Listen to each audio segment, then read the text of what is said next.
Over the last 13 years, I've lost 3 dogs, 2 because I had to have them put to sleep.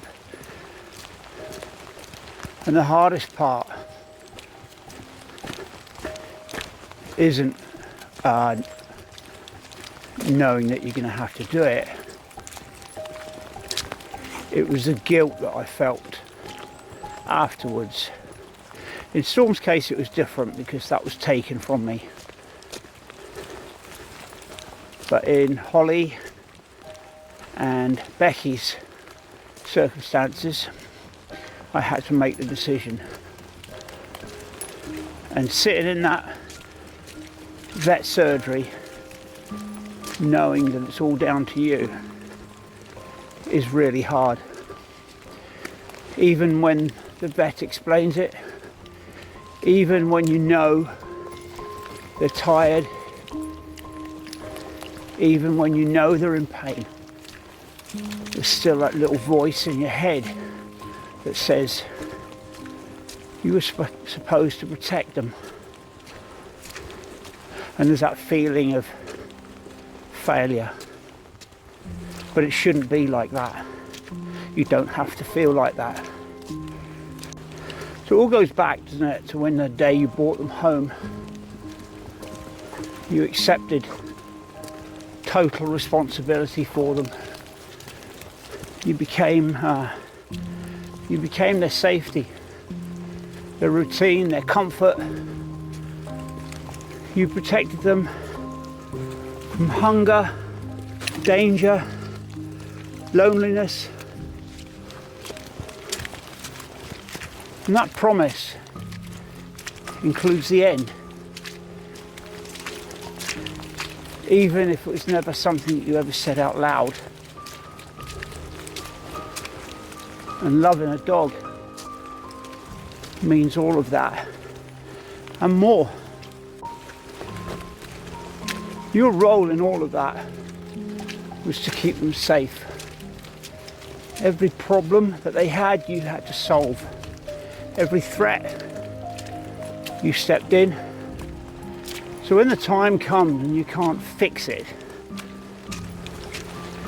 your brain interprets that time, at that point in time, as a failure. But here's the thing. At that point, there was nothing left to fix. All you can do at that point is prevent suffering. And choosing mercy feels like giving up. It isn't. So what do you do instead? You choose pain for yourself. That's what we do. You carry the responsibility and you absorb the emotional impact. And when it was done, you walk out of the room carrying the burden and the silence. So that isn't betrayal. That's protection in its hardest form. And it is hard, for sure. Now, this is my view. It's not a rule, but it matters to me. And it doesn't work for everybody, and that's fine. But for that dog's entire life, you were their safe place. And when they were unsure, they looked for you for reassurance. And in that final moment, They deserve your voice. And they deserve your touch. And for me at least, it's brutally hard to stay. But for me, being the last thing that they see is part of the promise.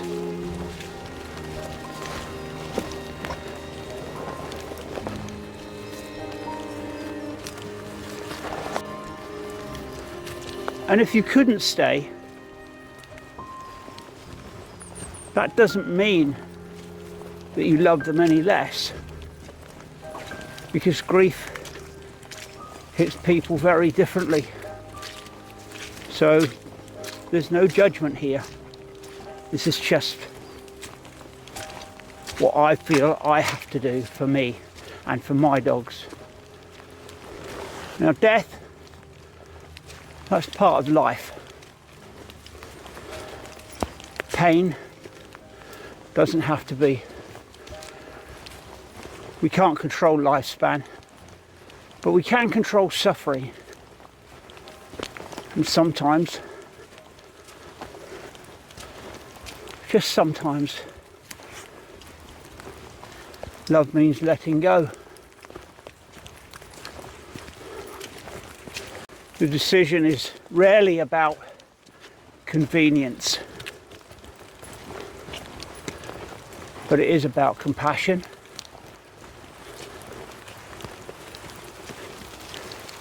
You choose what's needed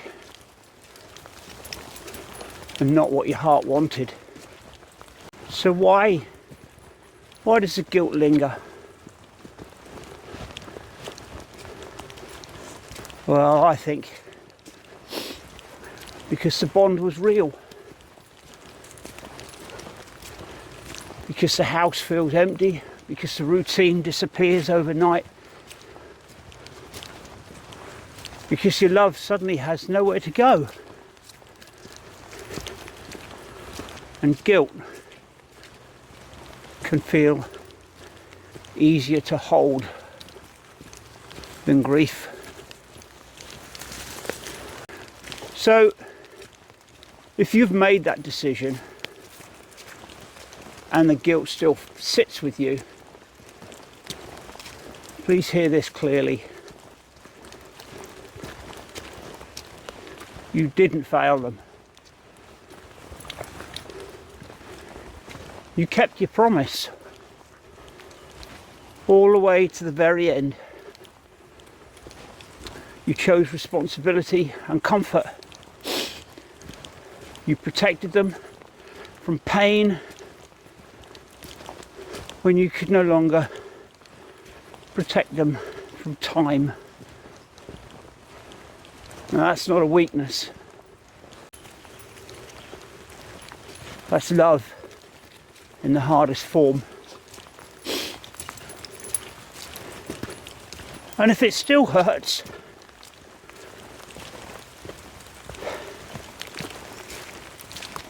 it's because it mattered.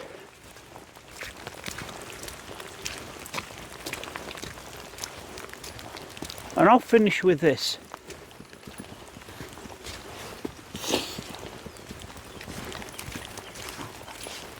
I lost my golden retriever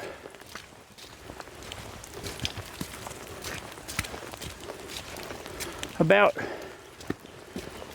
16 years ago now, and it still hurts. Every single day it hurts. I lost Storm about 3.5, 4 years ago now. And I lost Holly about 2 years ago. They were all very different, but they all mean equally, well, they all meant equally as much. And even now, with these guys, when it's their turn to cross the bridge, it will be equally as hard. But I'll do,